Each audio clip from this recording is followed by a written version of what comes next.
She wasn't just forgetful. Not like misplacing keys, or forgetting a name now and then. This was different, insidious, terrifying. She was being slowly poisoned. Systematically, deliberately. By the woman paid to care for her, the one meant to ensure her safety, her comfort. And the niece who smiled so sweetly, the one who called her auntie. The one who should have loved her, protected her. It sounds like a twisted movie plot, doesn't it? Something cooked up in a writer's room, designed to shock, to thrill. But this actually happened. This is real life, raw and unbelievably cruel. I'm Victoria, and the stories I share here, they don't just entertain. They burrow under your skin, they stay with you, long after you've stopped listening. Because they're real. These are echoes of actual lives, actual betrayals, actual pain. And sometimes, maybe often, reality is more terrifying and more unbelievable than any fiction Hollywood could dream up. Today's story comes from a woman I'll call Agnes. Agnes, she's one of the sharpest people I've ever met, truly remarkable. Even now, navigating her late 70s, her presence commands respect. Her mind, like a steel trap, precise, analytical, wrapped in this quiet, unassuming grace. But a few years ago, that sharpness, that clarity, that very essence of who she was almost stolen from her, extinguished. Along with everything else she held dear. Her home filled with memories, built over a lifetime. Her legacy, carefully curated collections, reflections of a shared love. Her memories, the anchors of her existence. Even her sanity, chipped away day by day, dose by dose. By the two people she thought she could trust the most, in the whole world. What they did was monstrous, there's no other word for it, a slow-motion theft of a life. But what Agnes did next, the way she fought back when everything seemed lost. It's a masterclass, truly, in righteous fury, channeled into chillingly effective strategy. A quiet resilience turning into an unstoppable force. You need to hear this, you really do. It's a story that will make your blood run cold, but also, maybe, ignite something within you. Hit that subscribe button right now, click it, trust me, you don't want to miss how this unfolds, how Agnes turns the tables. This isn't just a story about betrayal, though the betrayal is staggering, sickening. It's about the fire that ignites when you push someone too far. Someone everyone underestimated. Someone they saw as weak, confused, disposable. They couldn't have been more wrong. Now Agnes has agreed to share her experience, in her own words. I'm going to step back and let her voice, her experience, her strength, take over. Listen closely. I remember the quiet after Edward passed. My husband, my rock, my intellectual partner, my dearest friend, gone. 50 years we'd had, building a life, a home, a shared world. The house felt too big then, cavernous, suffocatingly silent. The silence was the worst part, louder than any noise. He was, simply, everything. I tried to fill the space, the emptiness, with my work, my archives. My life had been about order, precision, bringing sense to the past. Head archivist at the City Museum for 40 years, a role I cherished. Every document, every artifact, every fragile piece of history, meticulously catalogued, preserved, understood. My purpose was to fight against forgetting, against chaos. My mind, my memory, that was my sanctuary, my most trusted tool. Retirement wasn't easy, even before Edward left me. The structure, gone, the daily rhythm, vanished. Just me and the echoes in the quiet house, and my books, my precious collections. Rare editions, first printings, history bound in leather and paper, tangible links to other times, other minds. Edward and I, we built that collection together, piece by painstaking piece. Visiting dusty bookshops, auctions, estate sales, the thrill of the hunt. Each one a story, a memory, a shared moment of discovery. Our trips to Hay-on-Wye, browsing for hours, the scent of old paper. His excitement finding that signed Hemingway, my joy unearthing a forgotten feminist pamphlet. The shelves weren't just shelves, they were monuments to our life together. But the days got harder, physically, after he was gone. Simple tasks suddenly felt monumental, draining. Climbing the stairs, carrying groceries, even tending the small garden he loved. It was frustrating, this slow betrayal by my own body. My niece, Chloe, she suggested a caregiver. Chloe, my sister's girl, always a bit ephemeral, flighty, like a butterfly you couldn't quite pin down. Always seemed a bit detached, self-absorbed, if I'm honest. But she sounded concerned then, genuinely worried, perhaps guilt-ridden she hadn't visited more. Aunt Agnes, you need help around the house, someone to check in, make sure you're eating properly. I worry about you alone here. Her voice dripped with solicitude. I resisted at first, fiercely independent, always had been. The thought of a stranger, in my space, felt intrusive. But Chloe persisted, gentle pressure, calls, visits, expressing constant concern. She found Brenda. Brenda seemed perfect, almost too good to be true. Mid-40s, a warm, reassuring smile, capable hands, seemed strong and energetic. Her references, checked out, glowing recommendations, or so Chloe said. She'd help with meals, light housekeeping, tidying up, companionship, make sure I took my vitamins, my pills. At first, it was a relief, undeniably. Having someone else handle the cooking, the cleaning, it freed up energy. Brenda was cheerful, efficient, always humming little tunes. She made wonderful tea, remembered exactly how I liked it. She seemed interested, listened patiently to my stories about the museum, about Edward, asking questions. Sometimes I felt a flicker of connection, a shared moment. Chloe visited a bit more often too, in those early weeks.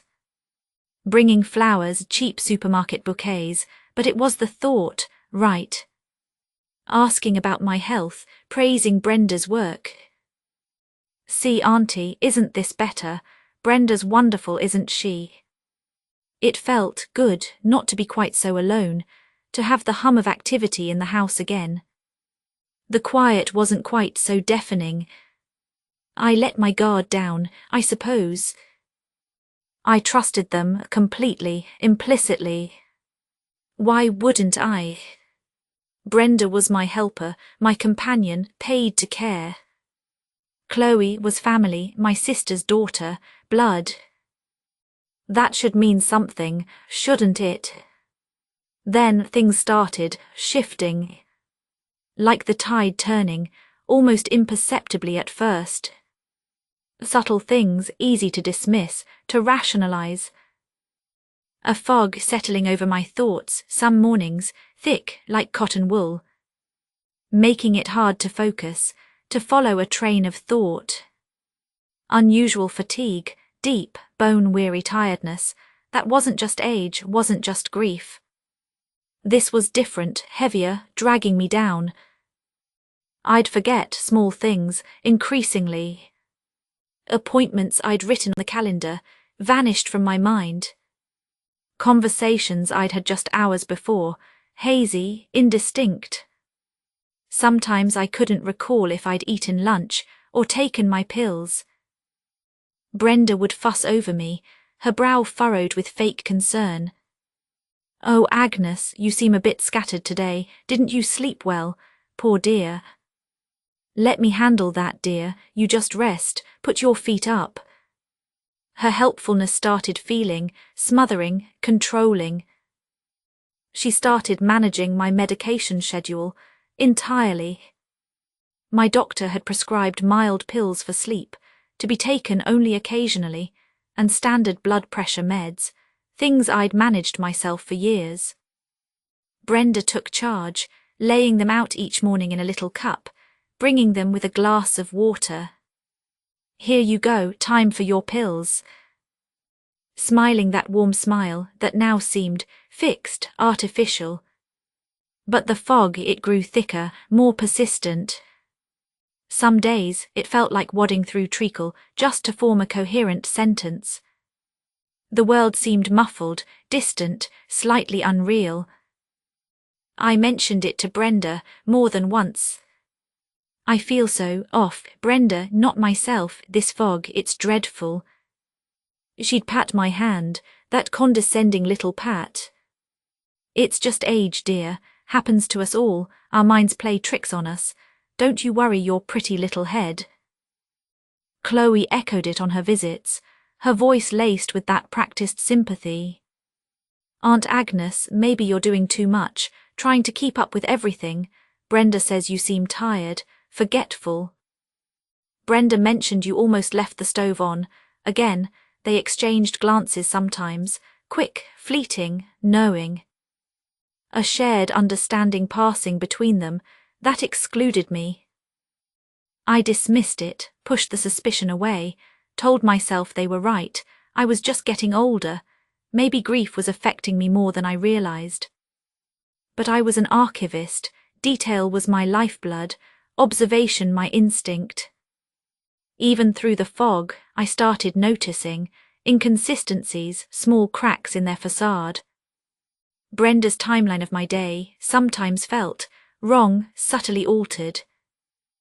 Things she said I'd done, or said, that I had absolutely no memory of, not even a flicker. "Remember you asked me to call the bank, Agnes. Remember you said you didn't like that visitor." Little things are constantly. Misplaced items, a favourite pen, a specific book, always turning up somewhere strange. "Oh, Agnes, look what I found in the bathroom, you are getting forgetful." Conversations I supposedly started and abandoned mid-sentence, making me sound incoherent, confused. And the taste, sometimes, not always, but sometimes, the water she brought with my pills, tasted faintly, metallic, bitter, acrid. Just a hint, easily missed if you weren't paying attention, or if your senses were dulled. But my palate, sensitive, always has been. Edward used to joke I could taste the history in old wine. This taste, it was wrong, unnatural, chemical. I started watching, more closely, even through the haze. Pretending to be drowsier than I felt, watching them through half-closed eyelids. Observing Brenda, when she thought I wasn't paying attention, or when she thought I was asleep in my chair.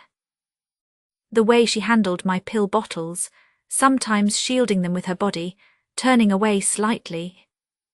The extra trips to the kitchen, rattling around before bringing my meds, what was she doing in there? Crushing sounds, pouring. A suspicion, cold, terrifying, utterly sickening, began to form in the clearer moments. Was she tampering, adding something, deliberately? It seemed insane, paranoid, the ramblings of a deteriorating mind, exactly what they wanted me to believe. Who would do that? Why? For what possible reason? Then Chloe started talking about finances, delicately, at first. Aunt Agnes managing everything, all the bills, the investments, it must be getting difficult. Brenda mentioned you missed paying the electricity bill, nearly got cut off.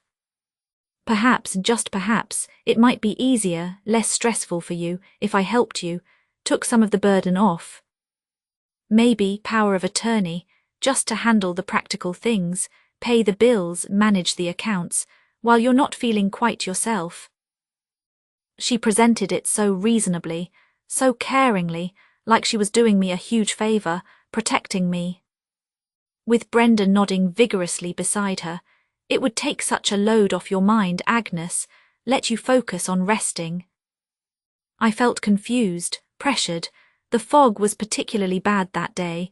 Their words swirled around me, making it hard to think straight. I hesitated. I need to think about it. It's a big step.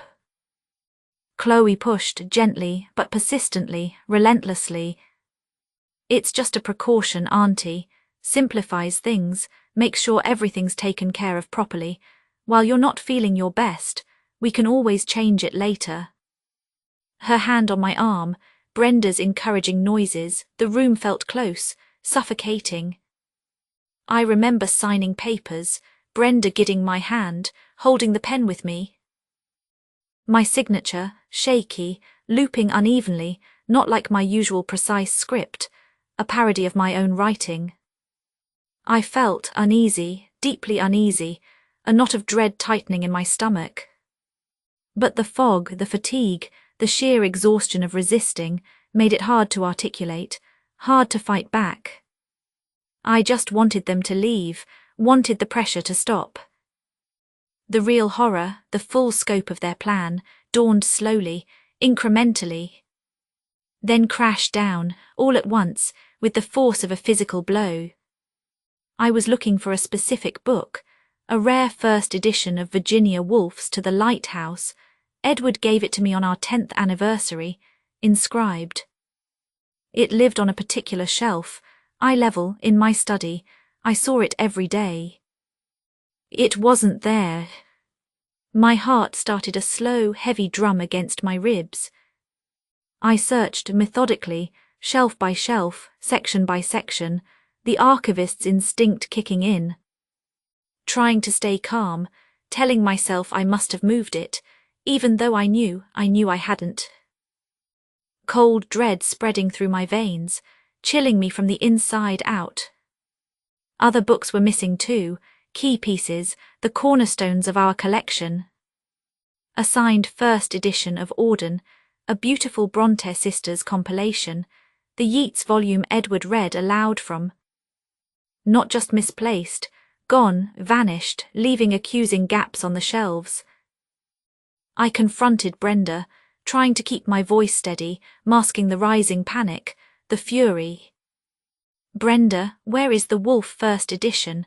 Several very valuable books are missing from my study." She feigned surprise, wide-eyed innocence, then cloying concern. "Oh dear, are you sure, Agnes? Missing, perhaps you moved them. Put them somewhere safe. You know how forgetful you've been lately. Bless your heart." Gaslighting, pure and simple, twisting my reality, using the very confusion she was creating, against me. But I knew asterisk those books hadn't been moved by me. That certainty cut through the fog like a beacon. That weekend, Chloe visited, pulling up in a brand new luxury car, gleaming silver, ostentatious. Extravagant, so far beyond her usual means, she always complained about money. She talked vaguely about a small windfall, a lucky investment, looking pleased with herself, smug. She wore expensive new clothes, carried a designer handbag, blatant displays of newfound wealth. The pieces clicked into place, sickeningly, horrifyingly, geometrically precise. The sedation, the induced confusion, the power of attorney signed under duress, the missing valuables, Chloe's sudden wealth, Brenda's complicity. It wasn't just negligence, or the inevitable decline of age. It was a plan, calculated, cruel, predatory. They were drugging me, systematically, poisoning me slowly, to make me seem incompetent, confused, incapable. To gain control, legal control, financial control, total control. To plunder my life's treasures, my husband's legacy, our shared memories, everything that mattered. Selling off pieces of my soul, piece by piece, volume by volume. While I drifted in a chemical haze, helpless, unable to protect myself or my past. The scale of it, the premeditation, the betrayal by my own blood, by someone I trusted with my daily care, it was suffocating, stealing the air from my lungs. My caregiver, my niece, conspiring together to rob me, to erase me, effectively. Were they planning more? What was the end game? The memory surfaced, chillingly clear, Chloe mentioning a lovely retirement facility nearby, just in case, for later. It suddenly seemed terrifyingly plausible, the final step in their plan. Get me declared incompetent, use the POA, institutionalize me, lock me away. Take everything, the house, the remaining assets, everything. Leaving me alone, drugged, forgotten in some sterile room, while they enjoyed the spoils. The rage, it started then, a slow burn, deep inside, embers glowing in the ashes of my trust. But fear was stronger, at first paralyzing. What could I do? Who would believe me? The confused old woman, the one who forgets things, the one who supposedly leaves the stove on. Against the caring, concerned niece, and the devoted, reliable helper. They had the papers, the legal documents, they controlled my medication, my food, my environment, my access to the outside world. I felt trapped, utterly, devastatingly, alone, sealed in a nightmare of their making. Despair washed over me, cold and vast, an ocean threatening to drown me. Was this how it ended, my life's work, my careful preservation of the past, ending with my own erasure? Drugged, robbed, forgotten. My life's work, my love, my memories, auctioned off to strangers, dispersed, lost. No. Just no. Something inside me, something deep and primal, snapped. It happened during one of Brenda's shifts, a Tuesday afternoon. I remember the light. She was humming that annoying tune again, tidying the living room, dusting, carelessly. She picked up a small, unassuming, leather-bound poetry anthology. Eliot, insignificant to anyone else, probably not worth much money.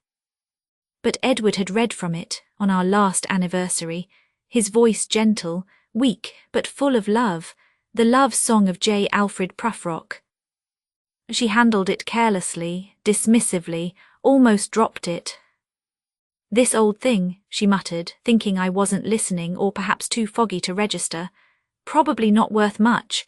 Chloe said to focus on the signed ones first, the big-ticket items. She said it aloud, a throwaway comment, revealing everything. The callousness, the utter disregard, not just for monetary value, but for meaning, for sentiment, for us. That little book represented everything they were destroying, methodically, callously. The memory of Edward's voice, the shared moments, the irreplaceable love, the very fabric of my life. And she dismissed it, like trash, while planning to sell the good stuff. That was it, the final insult, the catalyst. The fear vaporized, burned away in an instant. The despair hardened, crystallized into something cold, sharp, diamond-hard, unbreakable. Rage not hot and messy, but icy, focused, absolute, pure. The archivist woke up, fully, finally. The part of me that demanded order, truth, evidence, documentation, took over, seized control. My mind, clearing with the adrenaline of pure, undiluted fury, cutting through the chemical fog. I wasn't just Agnes, the frail old woman, the victim. I was Agnes, the head archivist, who built systems, found patterns, uncovered hidden truths, preserved evidence. And I had another skill, long dormant, almost forgotten, buried under decades of archival dust. My youthful fascination, passion almost, with chemistry. A hobby pursued with teenage intensity, hours spent in the school lab, poring over textbooks, fascinated by reactions, compounds, the hidden world of molecules. My father, an engineer, had encouraged it, bought me a small chemistry set. I still remembered the principles, the reactions, the careful methodology, the precision required. It was time to build a case. My own archive of their crimes, meticulously documented, irrefutable. The game changed right then, right there, in that sunlit living room, holding that small book of poetry. They thought they were dealing with a fadding mind, a confused old woman easily led. They had no idea who they were truly up against. My house, my supposed prison, became my laboratory, my archive, the staging ground for my counterattack. My mind, the processing center, analyzing, correlating, planning. Stealth became my watchword, absolute secrecy, my shield. I started documenting everything meticulously, religiously. Just like cataloging artifacts, assigning accession numbers to insults, cross-referencing symptoms with dosages. But this time, the artifacts were acts of betrayal, evidence of poisoning. I kept a tiny notebook, small enough to hide in the spine of an old book, easily concealed, always on my person, tucked into a pocket. Every time Brenda gave me pills and water, I noted the exact time, down to the minute. What pills she claimed they were. Then I logged my symptoms, precisely, clinically. Onset of fogginess, time elapsed since dose, duration, intensity. Metallic taste, yes or no, degree of bitterness. Any other physical effects, dizziness, nausea, slurred speech, lack of coordination. Times Brenda left the room before bringing the dose, how long she was gone, any unusual sounds from the kitchen. Times Chloe called or visited, noting my cognitive state before and after, correlating her visits with heavier sedation afterwards, heavier fog, deeper confusion. Patterns emerged, undeniable, damning, clear as day in my little notebook. They were definitely increasing the dose on certain days, likely using something stronger, much stronger, than my prescribed mild sedative. Grinding it up perhaps, dissolving it, to mask it in the water. The metallic taste strongly suggested certain classes of drugs. I needed proof, tangible proof, physical evidence, not just my observations. Collecting samples was incredibly risky. One mistake, one moment of carelessness, and they'd know I suspected. They'd tighten their control, accelerate their plans. I had to be clever, careful, invisible.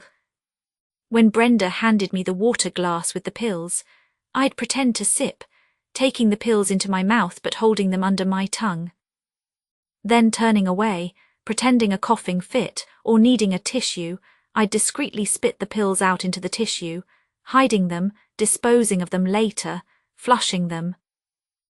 The water, I'd take a small mouthful, hold it, then later, when Brenda was occupied elsewhere, out of the room, I'd carefully, discreetly, pour a tiny amount, just a few milliliters, into a sterile vial.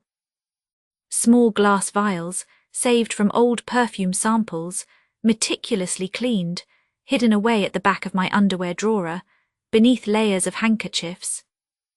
Each vial carefully labelled with the date and time. Hair samples, easier, less risky. I collected strands from my brush, daily, discarding most, but saving a few key strands, placing them in small dated envelopes, hidden inside a hollowed-out book. Hair holds evidence, toxins, drugs, metabolites for much longer, creating a timeline. I needed to know what they were using, specifically.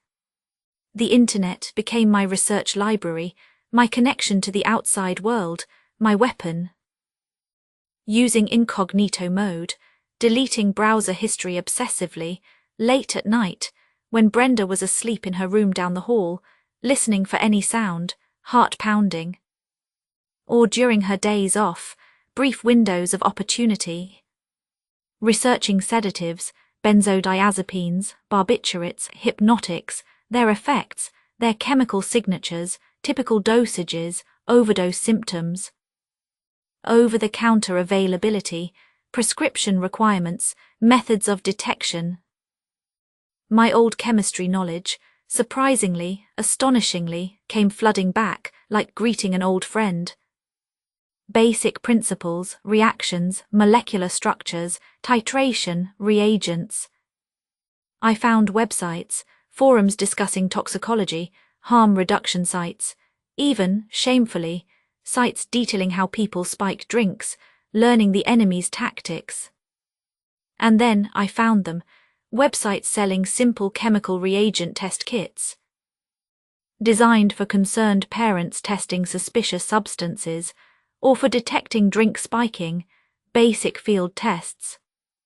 Marquis reagent, mech, mandolin, color changes indicating the presence of specific drug groups. Discreet packaging, plausible deniability if intercepted. Oh, just some craft supplies I ordered. Ordering them was a huge risk, using my computer, my credit card. No, too traceable. I needed cash, anonymity. I started skimming, small amounts, from the grocery money Brenda gave me, $10 here, $20 there, hiding it away. Over weeks, I accumulated enough. I purchased a prepaid debit card, with cash, at a local pharmacy, activation untraceable to me. Then the delivery, sending it to my house was too dangerous. Brenda might intercept it, Chloe might visit unexpectedly. I needed an ally, however unwitting. Mrs. Gable, my neighbour across the street, kindly, a little lonely, retired, we'd chatted over the fence for years. I called her, using a rare moment alone while Brenda was gardening. Explained I was ordering a surprise gift for a relative. Could I possibly have it sent to her address? I'd pick it up straight away. She agreed readily, happy to help. The waiting, agonizing, checking the tracking number constantly on the library computer during feigned outings. Just need a new library book, Brenda dear.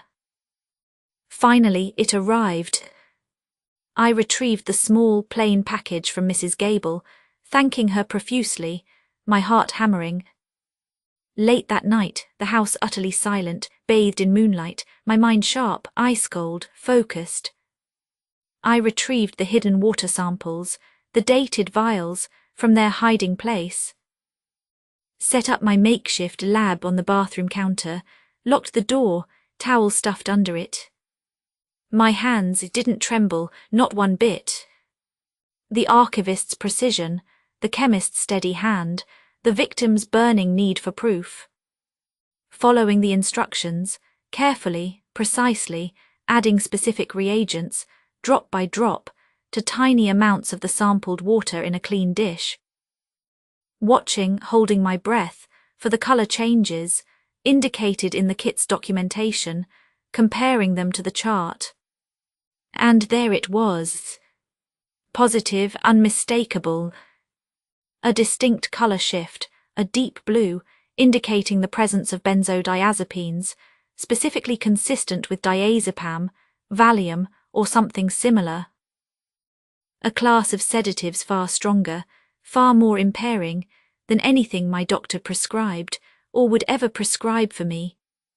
Not just tampering, not just carelessness. Poisoning, slow, deliberate, criminal. Seeing that chemical reaction, confirming my deepest fears, my most paranoid suspicions, didn't bring despair, didn't bring fear. It brought validation, cold, hard, absolute. And a deeper, colder, more terrifying resolve. I documented the test results, photographed them with an old digital camera I'd hidden, saving the photos onto a tiny memory card, hiding the cards separately, taped inside the battery compartment of an old radio.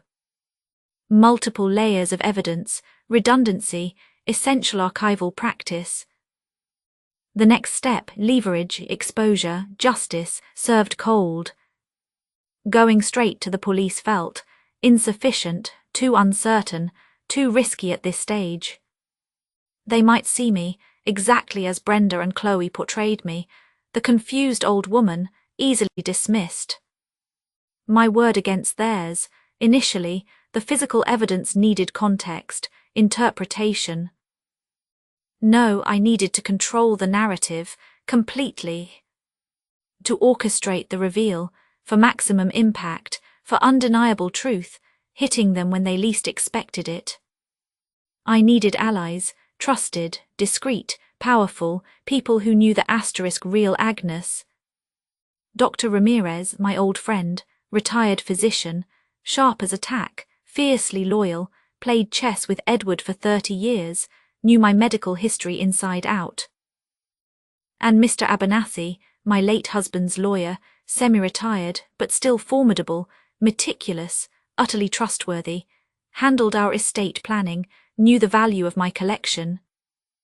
Contacting them, without alerting Brenda or Chloe, was the next intricate challenge. My phone calls were likely monitored, my movements restricted.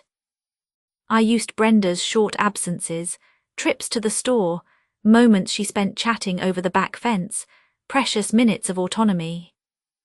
Quick, coded emails, sent from a newly created anonymous account, accessed only via the public library computer during my carefully rationed outings. Subject: urgent consultation request confidential. Body: meeting requested. Urgent private matter concerning my well-being and estate. Utmost discretion required. Will explain in person. Agnes. They responded quickly, intrigued, clearly concerned, knowing this clandestine approach was highly uncharacteristic for me. We arranged a meeting at Mr. Abernathy's quiet, seldom-used downtown office, a place Brenda wouldn't know. Getting there required theatre, careful stage management. I feigned a sudden, intense desire to visit the museum archives, for old time's sake, claiming I needed to check a detail for a small research project, something plausible, relatable to my past. Brenda was suspicious. I could see it in her eyes, but she couldn't reasonably refuse without raising red flags herself. She drove me, waiting impatiently in the car park, tapping her fingers on the steering wheel. I arranged beforehand, via coded email, for Dr. Ramirez and Mr. Abernathy to coincidentally be nearby. I slipped out a side entrance of the museum, met them, hurried to Abernathy's office a few blocks away. Arranged a separate taxi for my return journey, ensuring Brenda wouldn't overhear anything, texting her a plausible excuse for the delay, bumped into an old colleague, catching up. In Abernathy's dusty, book-lined office, smelling reassuringly of old paper and furniture polish, I laid it all out. The logbook, the symptom tracker, the photos of the positive vial tests, the saved hair samples in their envelopes, the financial discrepancies I'd uncovered regarding Chloe's spending, researching her social media, public records, the power of attorney document I barely remembered signing. I spoke calmly, precisely, objectively, the archivist presenting her findings, suppressing the rage, the hurt, focusing on the facts, the evidence. The initial shock on their faces, Ramirez's hand clenching, Abernathy's jaw tightening, quickly turned to palpable outrage, then grim, steely determination. Dr. Ramirez examined the symptom log, cross-referenced it with the suspected drug class, his medical mind instantly grasping the implications. Consistent with prolonged non-prescribed benzodiazepine administration, cognitive impairment, fatigue, memory loss, ataxia, these are classic signs. This isn't just neglect, Agnes. This is criminal assault, poisoning. Mr. Abernathy reviewed the power of attorney, the shaky signature, the timeline, the evidence I'd gathered online about asset liquidation, property records, whispers I'd picked up from contacts in the rare book world about my items appearing at auction. Financial elder abuse, predatory, predicated on induced incapacitation, breach of fiduciary duty, criminal conspiracy, potential for significant charges here. This is deeply serious and utterly vile, targeting you after Edward. His voice trembled slightly with anger. We planned carefully, strategically, for hours, fueled by coffee and a shared sense of purpose. The goal wasn't just legal recourse, arrest, conviction. It was complete exposure, irrefutable proof, delivered in a way that left them no room to maneuver, no escape, no chance to spin their lies. We needed Brenda and Chloe, together, confronted, simultaneously, blindsided. The stage would be my own living room. My territory, the scene of their crimes, reclaimed. Mr. Abernathy advised caution, strongly suggested letting the authorities handle the confrontation, the arrests, safer, more controlled. But I refused firmly. No, I said, my voice quiet, but unwavering, filled with that cold resolve. I need to see their faces, when the lies shatter, when they realize I know. I need to be the one, to watch their world crumble. I earned that. Dr. Ramirez nodded slowly, looking at me intently, understanding the psychological need, the reclaiming of power, under controlled circumstances, perhaps, with us present, acting as witnesses, and ensuring your safety. The plan solidified, elegant in its simplicity, brutal in its intent. A family meeting, initiated by me. Under the guise of discussing future care options and finalizing financial arrangements, something Chloe would leap at, seeing it as the final step towards the facility, towards total control. Dr. Ramirez would be present, as my concerned medical advisor, there to discuss my declining health. Mr. Abernathy, as my legal counsel, there to review the POA documents and ensure everything was in order. Brenda, naturally, would be there, playing the role of the devoted caregiver, essential to the discussion. The trap was meticulously set, baited, ready to spring. The day arrived, a crisp autumn afternoon, sunlight slanting dramatically through the living room windows, illuminating dust motes dancing in the air, like tiny, unaware witnesses. Brenda fussed, making tea, arranging biscuits on a plate, adjusting cushions, playing her role to the hilt, radiating false warmth. Chloe arrived, dressed impeccably in her ill-gotten gains, a predatory gleam in her eyes, impatience barely concealed behind a mask of loving concern. She probably thought this was it, the final push. Dr. Ramirez and Mr. Abernathy arrived separately, grave, professional, carrying briefcases, playing their parts perfectly. We sat, the five of us, in my living room. The room where Edward and I shared so many years, laughter, tears, quiet evenings. The room where Brenda gave me poisoned water, day after day. The room where Chloe planned my disposal, my erasure. The air thick with unspoken tension, hidden agendas, lies coiled like snakes beneath the polite conversation. Chloe began smoothly, condescendingly, taking charge.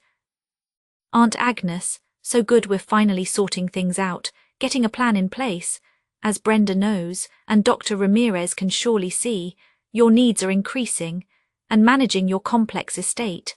Well, the power of attorney helps, but perhaps a more permanent supportive solution, a lovely facility I found, top-notch care. Brenda nodded sympathetically, adding her supportive murmur, "We just want what's best for you, Agnes. Make sure you're safe and comfortable." I let them talk, let them dig their own grave, watching them, my heart beating steadily, coldly, observing their micro-expressions, the flicker of greed in Chloe's eyes, the nervous twitch near Brenda's mouth. Then, when Chloe paused for breath, I held up a hand, gently, silencing the room. "Before we discuss the future," I said, my voice surprisingly strong, clear, resonant, cutting through their cloying platitudes, We need to review the past, recent events. I nodded to Mr. Abernathy. It was time. He cleared his throat, placed a thick file on the coffee table with a soft thud. Ms. Dubois, he addressed Chloe directly, his tone formal, sharp, regarding the power of attorney you currently hold for your aunt, executed on this date. He tapped the document. There appear to be significant irregularities. He paused, letting the word hang in the air, and particularly concerning the accelerated liquidation of certain valuable assets, rare books, art objects, jewelry. Chloe's practiced smile tightened, a flicker of unease in her eyes. Everything is perfectly legal, Mr. Abernathy. Aunt Agnes approved all transactions, difficult as some were. Did she? I asked softly, turning my gaze directly on her, locking eyes, letting her see the ice where confusion used to be. Did I approve, Chloe, or was I, perhaps, deliberately incapacitated? Brenda shifted uneasily in her seat, starting to look pale. Agnes, dear, you're confused. You know your memory. No, Brenda, I said, my voice like chipped ice. I am not confused, not anymore. The fog has lifted. I reached into the large knitting bag beside my chair, pulled out my hidden notebook, placed it firmly on the table beside Abernathy's file. This is a log kept meticulously by me for the past 3 months. I opened it, deliberately, to a page thick with entries, documenting every single dose of medication you administered, Brenda, the exact times, my subsequent symptoms, the increasing fogginess, the memory lapses, the dizziness, the metallic taste. I looked directly at Brenda, coinciding perfectly, mathematically, with your care. Brenda's face went pale, chalky white, her jaw slack. Chloe scoffed, a nervous, high-pitched sound, trying to regain control. That proves nothing, just an old woman's ramblings, paranoid notes. She gets things mixed up. Perhaps, I said calmly, evenly letting the silence stretch, but then there are the tests.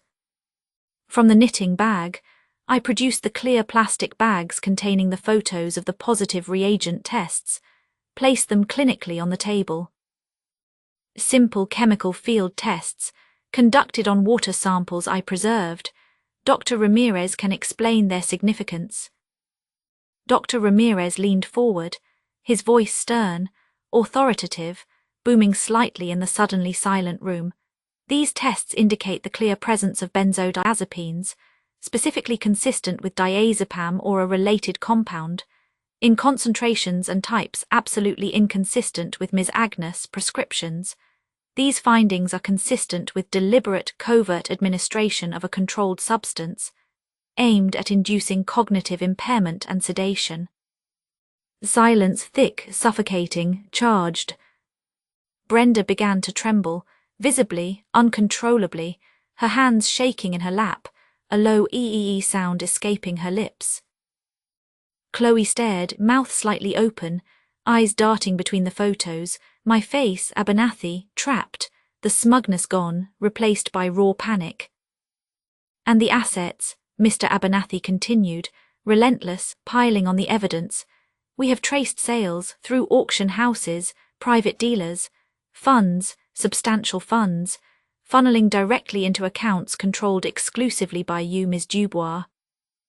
He slid bank statements, credit card bills, across the table, stark black and white evidence, funds far exceeding any fictitious windfall, funds directly correlating to the disappearance of your aunt's most valuable documented property sold while she was systematically being rendered unwell. He tapped the statements.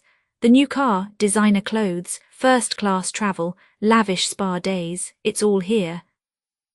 Caught, utterly, completely, exposed, naked in their greed and cruelty. Brenda dissolved, completely broke down, loud, gulping sobs. I didn't mean, I didn't want, Chloe said. She said it was harmless, just to calm her. She made me, threatened me. Chloe rounded on her, fury replacing shock, spitting venom. You idiot, shut up, you stupid, useless woman, shut your mouth. Too late, much too late. The confession, hanging in the air, ugly, irrefutable. I believe, Mr. Abernathy said quietly, gravely, into the charged silence, we have sufficient grounds for multiple serious criminal charges: elder abuse, poisoning, assault with a noxious substance, conspiracy to defraud, felony theft, uttering forged documents. He paused, letting the weight of the words sink in. And, of course, significant civil action to recover all stolen property, or its full market value, plus damages. He looked directly at Chloe, then Brenda, his expression implacable. The police have been notified, based on the evidence presented to them earlier today, including sworn statements and the chemical analysis results. They secured the necessary warrants. He glanced towards the front door. In fact, they are waiting outside, right now.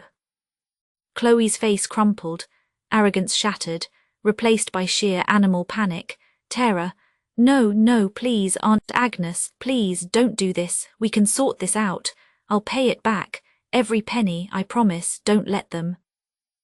She looked at me, pleading, desperate, tears streaming down her face, fake tears, real tears, it didn't matter. I met her gaze, held it, let her see the absolute absence of pity, the utter lack of forgiveness, only ice, only contempt. Sort it out, I repeated, the words dripping with the venom she had fed me. You drugged me, systematically. For months, you stole from me, irreplaceable treasures, memories. You tried to erase my life, my mind, my memories. You plotted to lock me away, dispose of me. My voice rose slightly, shaking with controlled fury. There is nothing, absolutely nothing, to sort out. I turned my gaze to Brenda, weeping hysterically, a pathetic, broken figure.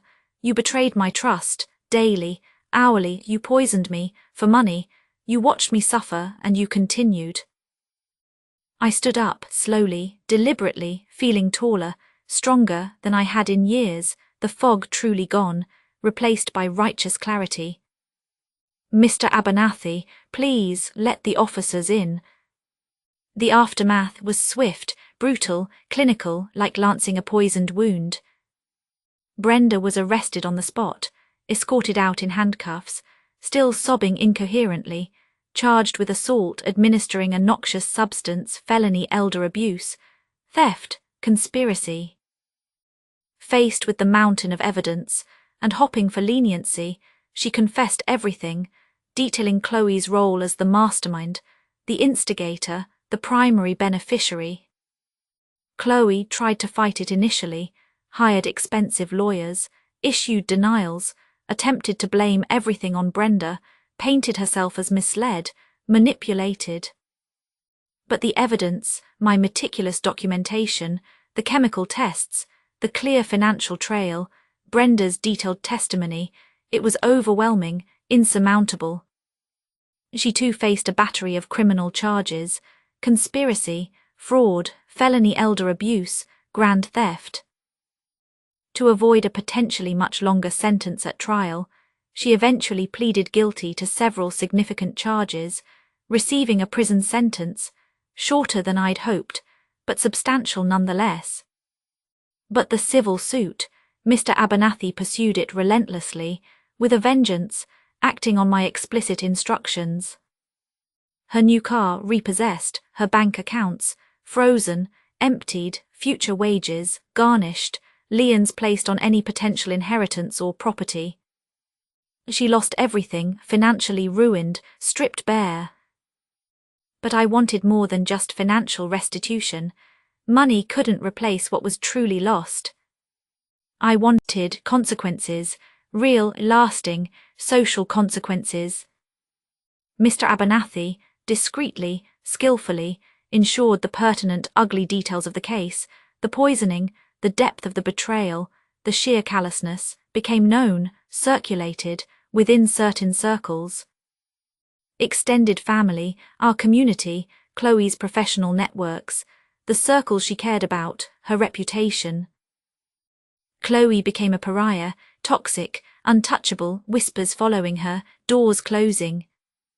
Her reputation meticulously destroyed, utterly, irrevocably, just as she had tried to destroy my mind. No reconciliation, no forgiveness, no second chances, not from me, ever. They tried to extinguish my light, my mind, my legacy, my very existence. They deserved the darkness, the isolation, the ruin they had planned for me. Some of the stolen funds were recovered through the civil action, though much was gone, irretrievably spent by Chloe on fleeting luxuries, blown on vanity.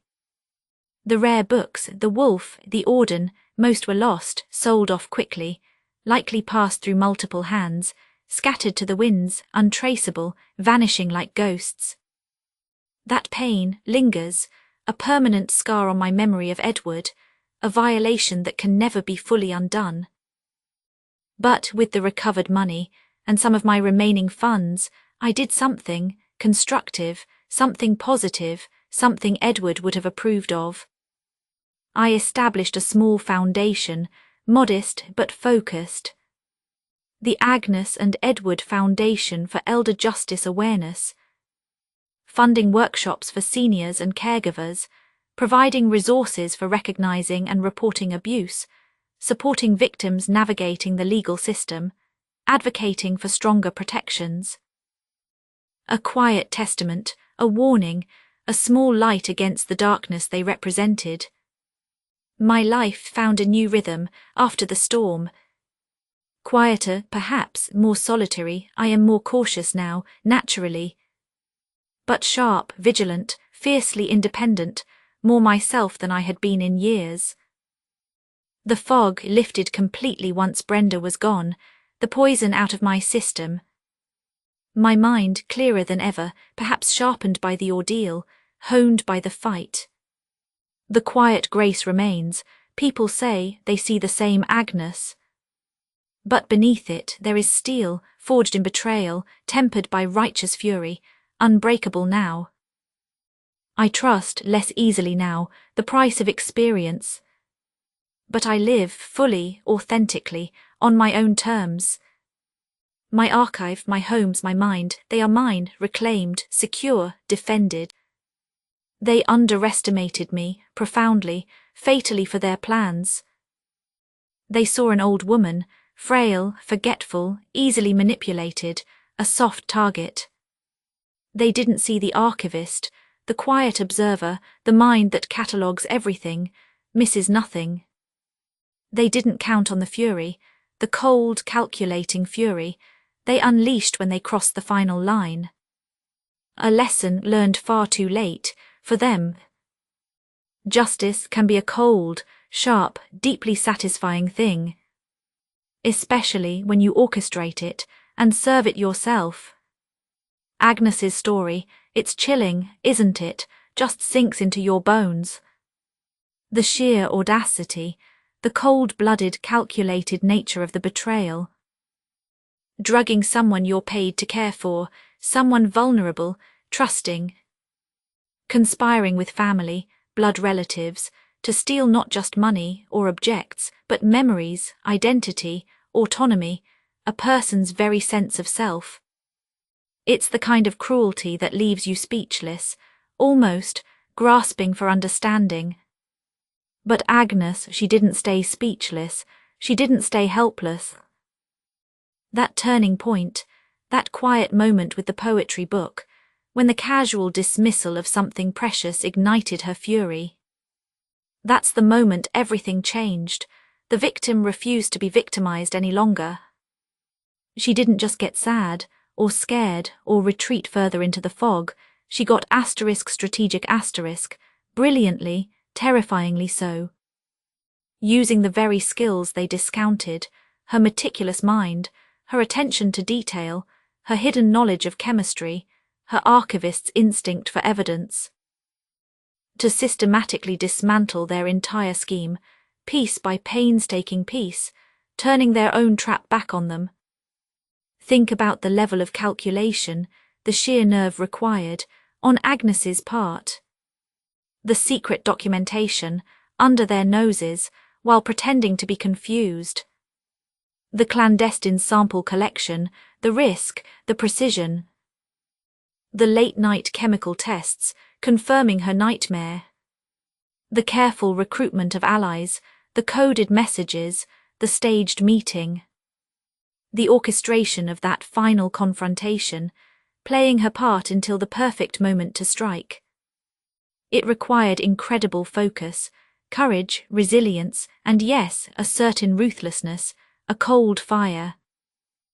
This wasn't just about getting her money back, or her stolen books, though that was part of it. This was about reclaiming her power, her dignity, herself, her right to exist clearly, authentically, and ensuring, absolutely ensuring, that those who tried to erase her faced absolute, undeniable public consequences. Was it harsh, the way she orchestrated the reveal, the way she made sure Chloe was ruined, not just legally, but socially, reputationally? Some might say so, some might argue for mercy, for a different path. But put yourself in Agnes's shoes. For just one moment, feel the fog, the fear, the dawning horror. Poisoned daily by people you trust. Gaslit, made to doubt your own mind, your own reality. Robbed of things precious beyond measure. Facing the very real prospect of being locked away, forgotten, chemically silenced, forever. By her own niece, her sister's child, and her trusted caregiver. What level of response is truly proportionate to that depth of violation, that profound betrayal? It's a difficult question, with no easy answer. Agnes found her answer, cold, hard, meticulous, justice, served with the precision of an archivist. And in doing so, she found a strength she might not have known she possessed, hiding beneath the quiet grace. A fierce, protective, formidable strength.